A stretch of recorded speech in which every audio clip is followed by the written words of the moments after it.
हम लोग विजयनगर प्रशासन पढ़ रहे हैं। हम लोग क्या पढ़ रहे हैं? विजयनगर प्रशासन।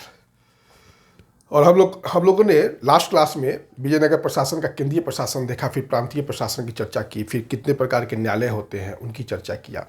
आज हम विजयनगर प्रशासन का सबसे जो इम्पोर्टेंट व्यवस्था है वो न्यायांकन व्यवस्था है और आयंगर व्यवस्था है। न्यायांकन व्यवस्था और आयंगर व्यवस्था के बारे में पढ़ेंगे। न्यायांकन व्यवस्था और आयंकर व्यवस्था के बारे में पढ़ेंगे।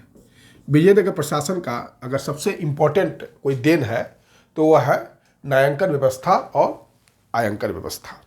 ये न्यायांकन व्यवस्था और आयंकर व्यवस्था क्या है? ये न्यायांकन व्यवस्था और आयंकर व्यवस्था क्या है? तो न्यायांकन व्यवस्था सबसे पहले हम देखें, विजयनगर प्रशासन की सबसे विशिष्ट व्यवस्था अगर कोई थी तो न्यायांकन व्यवस्था थी। विजयनगर प्रशासन की अगर कोई सबसे इंपॉर्टेंट व्यवस्था थी तो वो न्यायांकन व्यवस्था थी। ये न्यायांकन व्यवस्था है क्या, ये समझिए। भूमि जो था विजयनगर शासन में 3 प्रकार का था: भंडारवाद भूमि, अमरम भूमि और मान्या भूमि। भूमि कितने प्रकार का था? 3 प्रकार का था: भंडारवाद भूमि, अमरम भूमि और मान्या भूमि।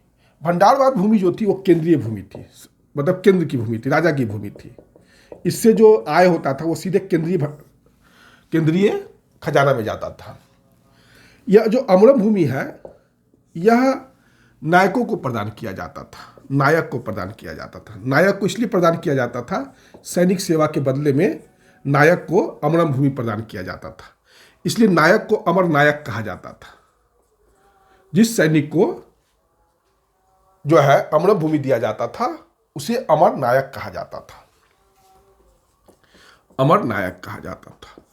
और यह जो मान्या भूमि है वो मंदिर को दिया जाता था, ब्राह्मण को दिया जाता था, मठ को दिया जाता था, ये सब भूमि मान्या को दिया जाता था। ठीक।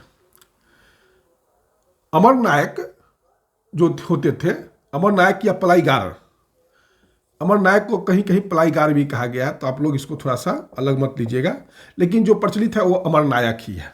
जो प्रचलित है वो अमर नायक शब्द ही है, लेकिन कहीं कहीं पलाईगार भी मिलेगा, तो उससे ज़्यादा टेंशन का बात नहीं है। ये जो अमरम भूमि था ये वंशानुगत नहीं था, ये था वंशानुगत नहीं था। और कुल भूमि का 3/4 भाग था, कुल भूमि का 3/4 भाग था। बात समझ गए ना? अमरम भूमि कुल भूमि का 3/4 भाग था, मतलब 75% ज़्यादा भूमि था। 75% भाग जो था अमरम भूमि था, बाकी 25% ही था भंडारवाद भूमि और मान्या भूमि, तो कम नहीं है। और इसलिए रखा गया था इतना ज़्यादा भूमि कि जो सैनिक थे उनको सेवा के बदले में जो है जमीन जो है दिया जाए। एक तरह से सैनिक सामंत इनको कह सकते हैं। अमर नायक को एक प्रकार से हम सैनिक सामंत कह सकते हैं।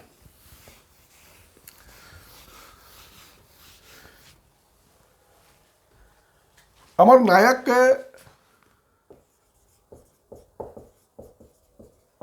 या नायक और प्रांतीय गवर्नर, इसमें अंतर होता था। यह नहीं था कि अमर नायक जो है अगर भूमि इस क्षेत्र में दे दिया गया तो वहां का वो सर्वे हो जाता था, ऐसा बात नहीं था। प्रांतीय गवर्नर जो होता था वह राजा का प्रतिनिधि होता था। वो क्या होता था? राजा का प्रतिनिधि होता था। राजा के नाम पर वहां पर शासन करता था, राजा के नाम पर वहां पर वो शासन करता था। और नायक क्या था? एक सैनिक सामंत होता था, एक सैनिक सामंत होता था, जिसको सैनिक और वित्तीय दायित्व कुछ पूरा करना पड़ता था। सैनिक और वित्तीय दायित्व पूरा करना पड़ता था।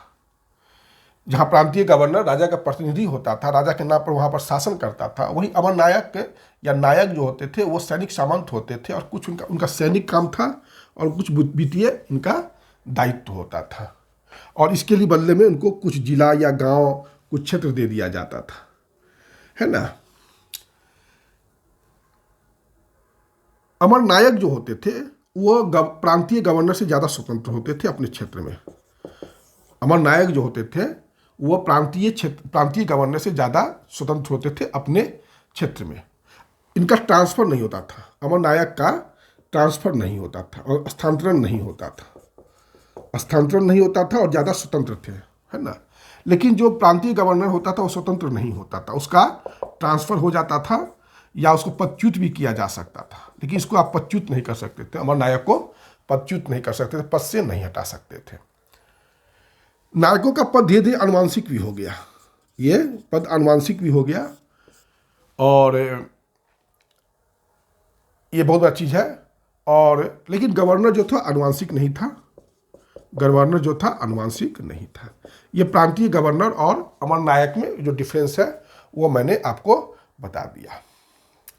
यह जो नायंकर व्यवस्था, नायंकर व्यवस्था जो था, इसका सबसे बड़ा मतलब आप कह सकते हैं कि फायदा क्या हुआ कि सामुद्रिक व्यापार पर और अश्व व्यापार पर इसके द्वारा जो है कंट्रोल किया गया। विजयनगर साम्राज्य ने नायंकर व्यवस्था के द्वारा सामुद्रिक व्यापार और अश्व व्यापार पर कंट्रोल स्थापित किया।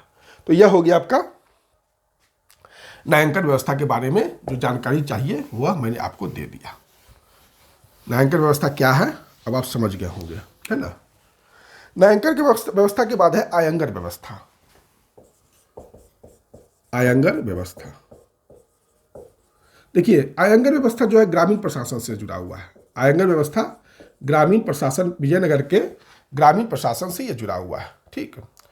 और इसमें गांव में शासन करने के लिए 12 शासकीय अधिकारी की नियुक्ति की जाती थी। 12 शासकीय अधिकारी की नियुक्ति की जाती थी और इन सभी को सामूहिक रूप से आयंगर कहा जाता था। इन 12 शासकीय अधिकारियों को सामूहिक रूप से आयंगर कहा जाता था। और आयंगर का पद जो था अनुवांशिक था। आयंगर का पद अनुवांशिक था, पहला फायदा यह था। भूमि द्वारा जो आय होता था उसी के अनुसार इसका वेतन दिया जाता था, जो भूमि से। और आयंगर जो था गांव का समस्त जो क्रियाकलाप होता था, जैसे कि अगर जमीन का भी खरीद बिक्री करेगा तो आयंगर से पूछना होगा। एक तरह से कह सकते हैं कि आयंगर व्यवस्था के द्वारा विजयनगर प्रशासन ने ग्रामीण प्रशासन पर एकदम नियंत्रण रखा, है ना। और कुछ निश्चित नगद भुगतान भी दिया जो ग्राम सेवक होते थे। ग्राम सेवक को जो ग्राम की सेवा करते थे तो उनको जो है कुछ निश्चित भुगतान किया नगद में। जैसे कि मुखिया को क्या कहा जाता था,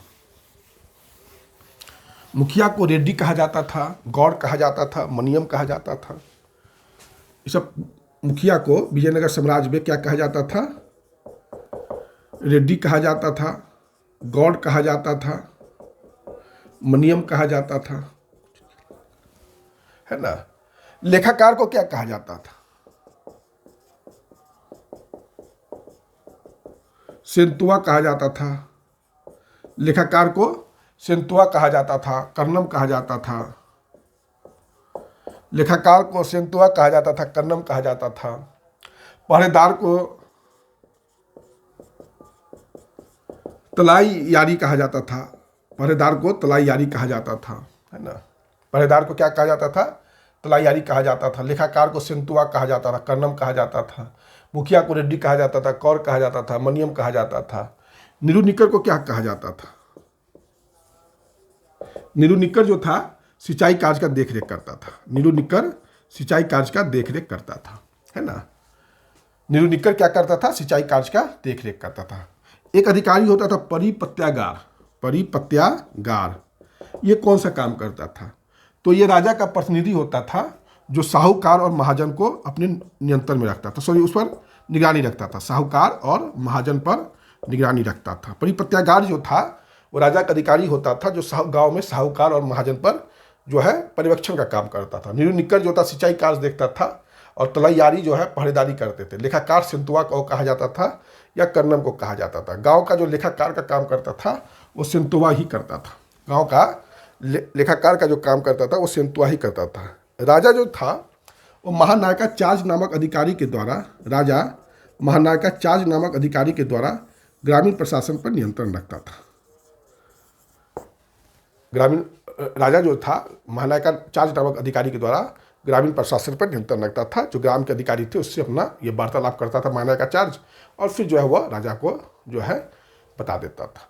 तो ये विजयनगर प्रशासन का एक अभिनव विशेषता था, आयंगर व्यवस्था और नायंकर व्यवस्था।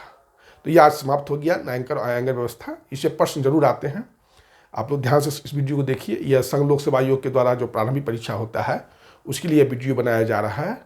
आप लोग ये नहीं सोचिएगा कि ये वीडियो छोटा छोटा बन रहा है। छोटा बनाने का कारण यह है कि आप लोगों को जहाँ से क्वेश्चंस का ज़्यादा डिमांड है, और पढ़ा तो मैं पूरा संपूर्णता में रहा हूँ, लेकिन छोटा वीडियो का है कि आपको ज़्यादा मतलब थोड़ा सा इंटरेस्टिंग ढंग से सुन लिए, फिर आपका काम हो गया। ठीक है, धन्यवाद। नेक्स्ट वीडियो में मिलते हैं।